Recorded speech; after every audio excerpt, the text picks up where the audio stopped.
Hi all, welcome to hills brownie Ooty channel. வீடியோக்குள்ளே போகிறதுக்கு முன்னாடி நம்ம சேனலை சப்ஸ்கிரைப் பண்ணிக்கோங்க. மறக்காமல் பக்கத்தில் இருக்கிற பெல் பட்டனை ப்ரெஸ் பண்ணிக்கோங்க. அப்போ தான் நான் போடுற வீடியோ உங்களுக்கு உடனே நோட்டிஃபிகேஷன் வரும். இப்போ நம்ம வீடியோக்குள்ளே போயிடலாம்.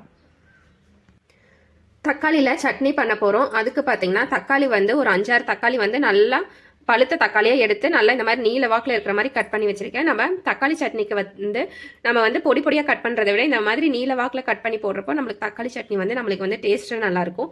அதே மாதிரி தக்காளி எடுக்கும் போது கொஞ்சம் பழுத்த தக்காளியாக பார்த்து எடுத்துக்கோங்க. பச்சை தக்காளி எடுக்காதீங்க, பழுத்த தக்காளியை எடுத்துக்கோங்க. பட் நம்மளுக்கு டேஸ்ட் நல்லாயிருக்கும். கருவேப்பிலை தாளிக்கிறதுக்கு எடுத்து வச்சிருக்கேன்.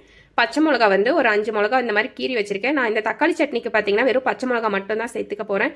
நீங்கள் வரமிளகா கூட இதுக்கு பதிலாக சேர்த்துக்கலாம், மசாலா தூளும் சேர்த்துக்கலாம். பெரிய வெங்காயத்தில் ஒரு அரை வெங்காயம் எடுத்து நல்லா கட் பண்ணி வச்சுருக்கேன். கொஞ்சமாக மல்லித்தலை எடுத்து வச்சுருக்கேன். இப்போ தக்காளி சட்னி எப்படி செய்யுதுங்கிறது பார்த்துடலாம். எண்ணெய் ஒரு கரண்டி ஊற்றிருக்கேன் பாத்திரத்தில். இப்போ எண்ணெய் சூடாயிருச்சு. இப்போ நம்ம கடுகு சேர்த்துக்கலாம்.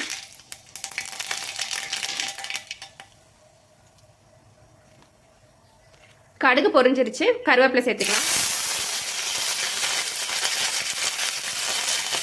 கொஞ்சமாக வெங்காயம், காரத்துக்கு பச்சை மிளகா. வெங்காயமும் பச்சை மிளகாயும் போட்டு நல்லா வணக்கிக்கோங்க. எண்ணெயிலே வெங்காயத்தை வணக்கிக்கோங்க. ரொம்ப வணக்க வேண்டாம், ஒரு 2 நிமிஷத்துக்கு வணக்கிக்கோங்க போதும்.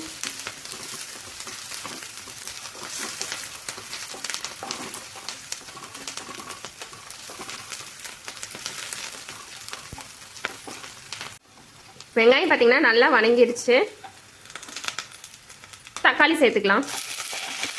தக்காளி வணங்குறதுக்கு தேவையான அளவு உப்பு சேர்த்துக்கிறேன்.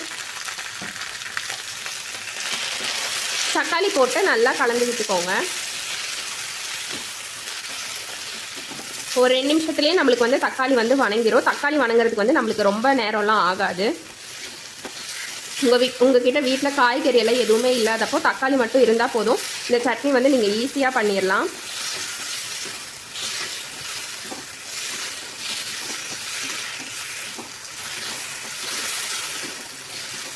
தக்காளி ஒரு 2 நிமிஷம் நல்லா வணங்கிருட்டும். மூடியெல்லாம் எதுவும் வைக்க வேணாம், அப்படியே கலந்து விட்டுட்டே இருந்தீங்கன்னாவே போதும். நம்மளுக்கு தக்காளி நம்மளுக்கு வணங்கிரும்.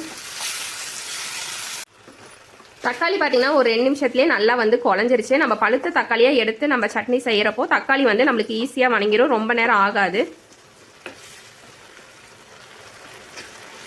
ரொம்ப ஈஸி தான் இந்த சட்னி பண்ணுறது. வெறும் தக்காளி மட்டும் இருந்தால் போதும். நீங்கள் இந்த சட்னி ஈஸியாக பண்ணிடலாம். இந்த டைமில் உங்களுக்கு காரம் எவ்வளோ தேவையோ அதுக்கேற்ற மாதிரி நீங்கள் மசாலா தூள்லாம் போட்டுக்கலாம். நான் காரத்துக்கு பச்சை மிளகா மட்டும் போட்டு பண்ணியிருக்கேன். அப்போ இந்த சட்னி டேஸ்ட்டாக இருக்கும் அப்படின்றதால நான் பச்சை மிளகா மட்டும் நான் போட்டிருக்கேன். நீங்கள் பச்சை மிளகா சேர்க்கல அப்படின்னா நீங்கள் வர மிளகா சேர்த்துக்கலாம். இல்லைன்னா நீங்கள் மசாலா தூள் கூட உங்களுக்கு என்ன மசாலா தூள் விருப்பமோ அந்த மசாலா தூள் நீங்கள் போட்டு பண்ணலாம். டேஸ்ட் சூப்பராக இருக்கும். எல்லாருமே வீட்டில் பாராட்டுவாங்க. அவ்வளோ நல்லாயிருக்கும் இந்த தக்காளி சட்னி. ஒரு நிமிஷத்துக்கு அப்படியே எண்ணெயிலே அப்படியே வணக்கிக்கோங்க.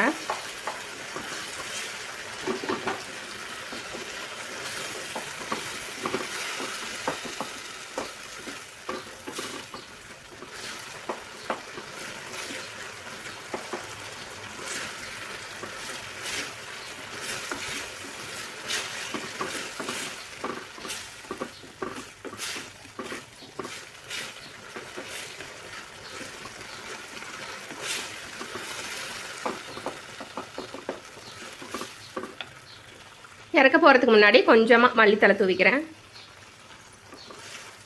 மல்லித்தலை தூவிட்டு இறக்கிக்கோங்க. அடுப்பை ஆஃப் பண்ணிடுங்க. அருமையான தக்காளி சட்னி நம்மளுக்கு ரெடி ஆயிடுச்சு. இந்த மாதிரி ஒரு சட்னி செஞ்சீங்க அப்படின்னா வீட்டில் எத்தனை இட்லி எத்தனை தோசை சாப்பிட்றோன்னே அவங்களுக்கே தெரியாது, அவ்வளோ சாப்பிடுவாங்க. ஸோ இதே மாதிரி நீங்களும் உங்கள் வீட்டில் தக்காளி சட்னி செஞ்சு பாருங்கள். செஞ்சு பார்த்துட்டு எப்படி இருந்ததுங்கிறத கமெண்ட்ஸில் சொல்லுங்கள். வீடியோ பிடிச்சிருந்தா வீடியோக்கு ஒரு லைக் பண்ணிடுங்க. அப்படியே நம்ம சேனலையும் சப்ஸ்கிரைப் பண்ணிடுங்க. நன்றி, வணக்கம்.